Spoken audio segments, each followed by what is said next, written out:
Today I have a Jeep key fob and I'm going to show you how to use a Jeep key fob on Jeeps. This could be applied to some Jeep Wranglers, some Jeep Gladiators, Jeep Compass, Jeep Grand Wagoneer, Jeep Grand Cherokee, Jeep Cherokee.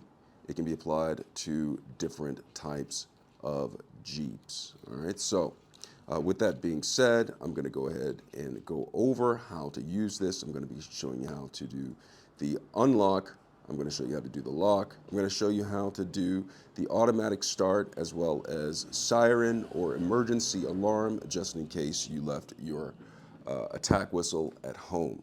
Okay, I'm going to show you how to get the physical key out, and most importantly, or one of the most importantly, or the most importantly is at the top of the list, is how to change the battery within inside of the Jeep Key Fob. All right, with all that being said, before I get started, could you give me a thumbs up as well as subscribe to my channel if you find my video helpful in any way? I will really appreciate it. All right, so let's go ahead and get started. Let's go ahead and look at the key fob right here. This is the key fob for the Jeep. It can be used perhaps on a wide variety of Jeep vehicles, and I demonstrated or explained the Wrangler, the Gladiator, Compass, Cherokee, Grand Wagoneer, yada, yada, yada. Okay, so we're gonna go over it. All right, so you have the unlock button. You simply press this and it unlocks. Depending on your setting, you may have to press it twice to unlock all of the doors inside of your Jeep. You have the lock button right here. I press it.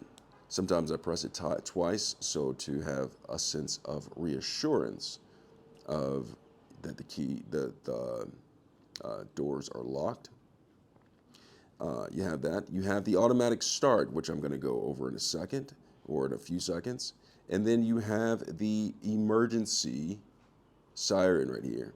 I turn this one on by pressing down on it, and I hold down on it, and my alarm goes off on my vehicle. When I press and hold it down, the alarm goes off. The horn is like burr, burr, burr, burr, burr, burr, something along those lines. In order for it to stop, I'll just press the lock button and perhaps the unlock, and then the siren seems to go off. Some people have said that they can just press the siren button again, and it goes off, but that's how I do it. Now, the second, before I go over the automatic start, I'm going to go over how to access the physical key. Just in case the fob dies, you need to get in the vehicle through a key, physical key. You can press that button right here, and the physical key comes out, and you're able to get inside of the vehicle. All right, so put this away. Just simply press the button and close it. I'm going to show you how to replace the battery, but I'm going to show you after I do the automatic start with this key. So the automatic start, what I typically do is I go ahead and press the lock button twice, and then I go immediately to this 2 times button. I'll press it once, twice, and hold it down and until the vehicle starts up into automatic start or remote start. So I'm going to do that. So I'm going to go ahead, doon, doon, doon, doon, and hold it down until it starts just like that. All right, so that's the automatic start. Next, I'm going to show you how to access the battery, to replace the battery within inside of this Jeep key fob. Now, in order to replace the battery, you have to access inside of the key fob, which means removing one of the panels on the key fob. And so what you'll do is, I'm going to go ahead and go around this entire battery right here, and you'll see a notch. There's one notch right there, a notch right here. And so what you'll do with this is sometimes some people can take a butter knife, a thin butter knife, or a flathead screwdriver that's thin enough, and they'll slide it in. I'm going to go in a little bit, slide it in enough, and then they'll twist it. They'll twist the key, the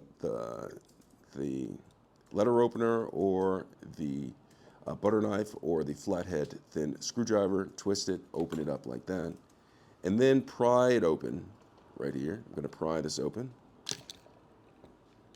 And when you pry it open, it'll come right here. And the first thing that you want to do is remove a lot of the dust.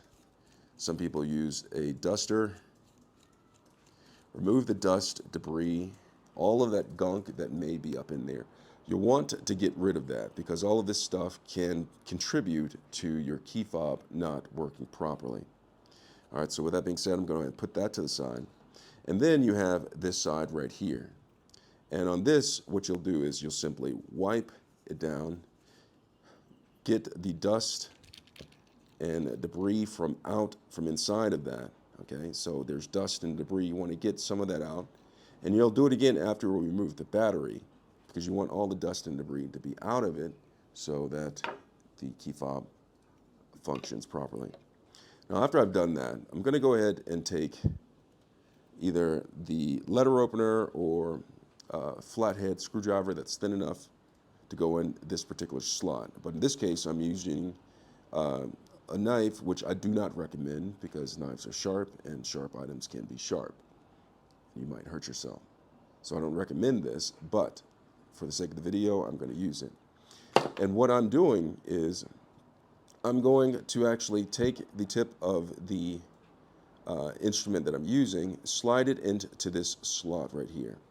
Now the significance with this slot is that on this side, there's latches on both ends. And what I'll have to do is push down, pull back towards me, and then pull the battery out.